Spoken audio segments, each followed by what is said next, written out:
Christmas gift. So, anong hukom sa pagtanggap ng Muslim dito na mula sa isang Kristiyano?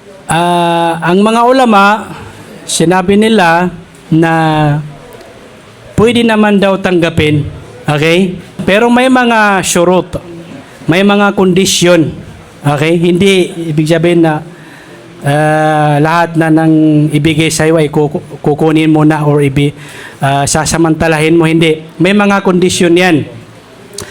Isa sa mga kondisyon na ito, unang kondisyon ay yung ibibigay sa iyo na regalo ay hindi siya kinatay para doon sa kanilang kapistahan.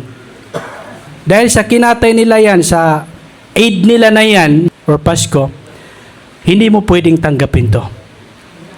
Kasi kinatay na yan hindi para kay Allah. At yung kinatay na hindi para kay Allah ay haram sa ating mga Muslim na kainin ito. Malinaw? Pangalawang kondisyon, dapat yung bagay na ibibigay sa iyo bilang regalo nila sa anumang Eid nila or sa Pasko nila, sa anumang kapistahan nila, pangalawang kondisyon ay yung bagay na yan, hindi siya kabilang sa mga bagay na natatangi para sa kanilang mga festival. Kung bibigyan ka ng parol, yung Christmas lantern, kabayan, ito, regalo ko to sa iyo. Ha? So, huwag mong tanggapin kasi may kinalaman yan sa, sa festival nila. Okay? Pero tumanggi ka ng naaayon sa hikmah. Paliwanag mo ng maayos, malumanay. Di ba? Pangatlong kondisyon ay dapat na hindi mo ito ikinatutuwa. Hindi ka namamangha doon sa Eid nila at hindi tayo sumasang-ayon.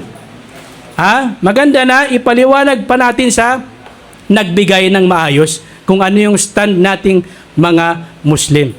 Gusto ko lang bigyan din, pasintabi lang sa mga kababayan naming Katoliko, bakit ninyo inaangkin yung 13th month pay na inilunsad ng ating gobyerno sa Pilipinas? Bakit ninyo inaangkin na sinasabi niyo na Christmas bonus? Hindi naman yung Christmas bonus. So, hindi yung Christmas bonus. Okay? So, 13th month pay yan. So, halal na halal.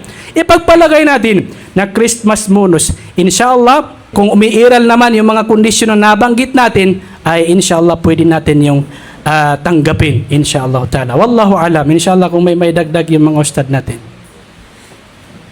Okay na yun, Ustad.